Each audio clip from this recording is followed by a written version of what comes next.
Daniel Cox, in his article for the American Enterprise Institute, used the term friendship recession to describe the growing number of people who have very few or no friends, or who lack someone who they can rely on to support or ask for help during moments of crisis or difficulty, such as economic, social, or health-related, to name a few. According to Aristotle and his definition of friendship in ancient Greece, true friendship are those based on equality, not established through exchange of power or dependency, but rather through non-romantic love for one another. However, it has been noticed that the modern world no longer considers this kind of exchange of love without some form of transaction.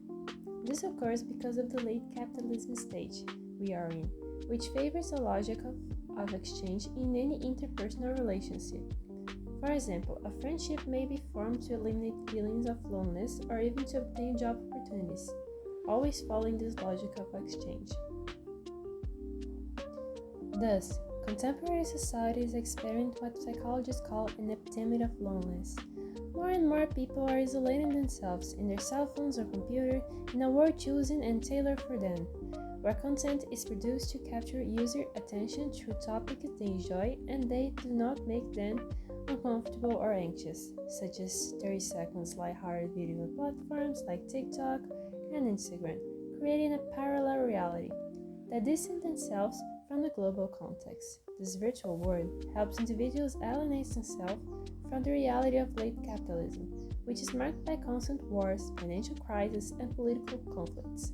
However, this loss of contact with the real world, even one full of conflict, causes individuals to socially exclude themselves in their own bubbles, losing real contact with other human beings and, consequently, losing quality of life due to this self-isolation from reality. A study conducted by the American Time User Service showed that the average American spent 20% less time socializing than they did in the early 2000s. This data sparked debate among psychologists, seeking to understand why social isolation is so significant today. By analyzing technological growth and consumerism since the 60s, it is possible to associate the decline in socialization with the rise of technology. For this analogy, it is necessary to examine the contribution each technological innovation has made to social isolation. In the early 60s, the car became a symbol of individuality. It was no longer necessary to use public transportation, which allowed contact with other people and different realities.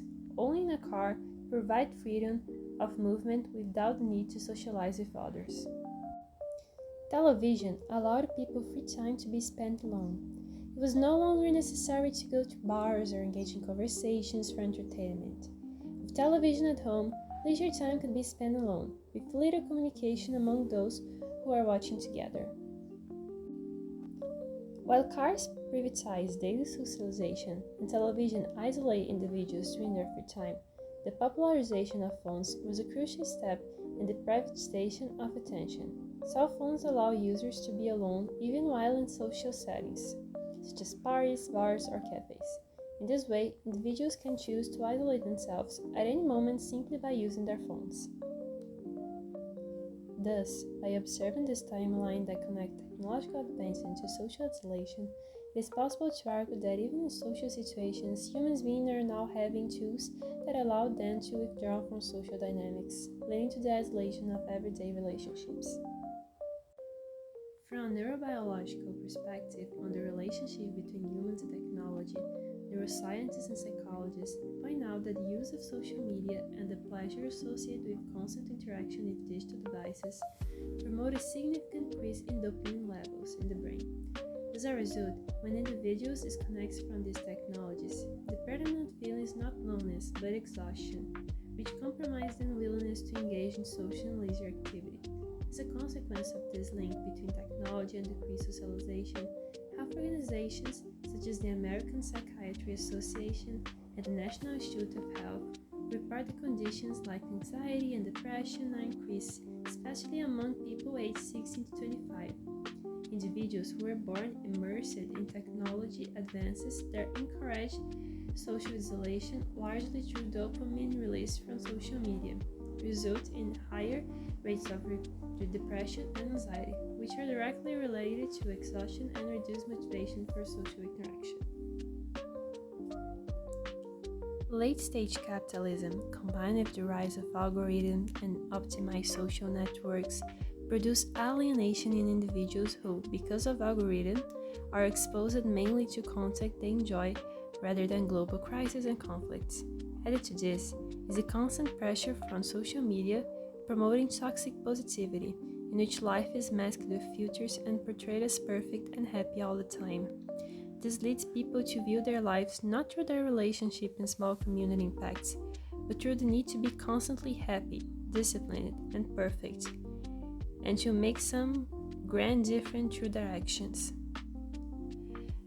This human addiction is extremely beneficial for the economy and for the social media platforms themselves, since the more individuals that compare themselves instead of engaging in activities that could improve their quality of life, the more time they spend on social networks projecting a utopian life and becoming more impulsive and purchasing products marked as revolutionary for productivity. But where does this obsession with an idealized and perfect life come from? As society and its organization gradually lost meaning over time, when compared to non-capitalism ways of life, such as feudalism, which had a clearly defined social structure and cultural elements, and where information circulated less intensely than it does today, contemporary life ceased to be guided by a fixed social structure. Capitalist society is tied to a productive, and individuals' image becomes linked to how much they can produce and consume in the world. This reality, marked by an excess of information and lack of stability, awakening in the modern subject of desire for self-understanding, a true existential crisis about what to do with one's life. From this process emerged a need to be revolutionary, to avoid living an ordinary life, to seek new horizons, move far away and accomplish something that appears truly meaningful. This new ideology within human, though has impacted friendship with family and friends, personal relationships are no longer seen as essential, but rather as temporary. In this sense, it is important to mention Bauman's theory of liquid society, in which relationships are built in interesting and networking. Friendships and family ties are no longer based on love, but instead on a necessary transaction toward achieving greatness. As a result, feelings of independency and comparison grow within the collective. Individuals increasingly seek to prove themselves unique and exceptional, preventing friendships based on equality from forming, since everyone around them is seen as someone who must be surpassed.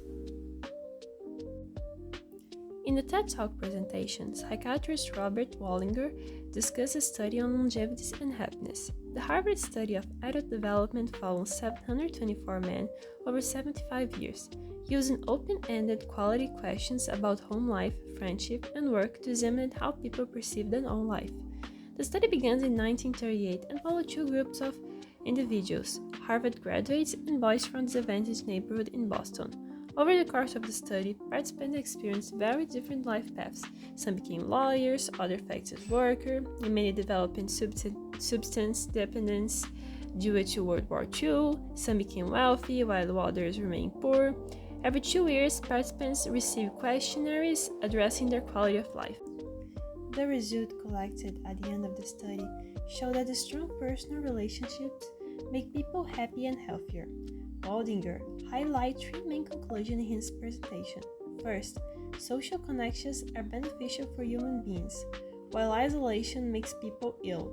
Data show that those who maintain good relationships with family and friends report great happiness and live longer. Isolation, in this case, proved harmful to human health by contributing to illness and reduced life expectancy. The second conclusion showed that the number of relationships was not essential for happiness. Quality mattered more. Toxic marriages, for example, despite providing companionship, still harmed mental health. The final conclusion demonstrated that the brain benefits from maintaining healthy relationships. Individuals who sustain healthy relationships experience more memory decline later in life compared to those who were isolated or in an unhealthy relationship. This study was essential in understanding why relationships are important for human beings. Relationships do not merely help create a better life. They are essential for both mental and physical health. Therefore, the decline of friendship in the 21st century is a serious problem that already shows symptoms, such as rising rates of depression and anxiety, since the devaluation of relationship is directly linked to human well-being and happiness.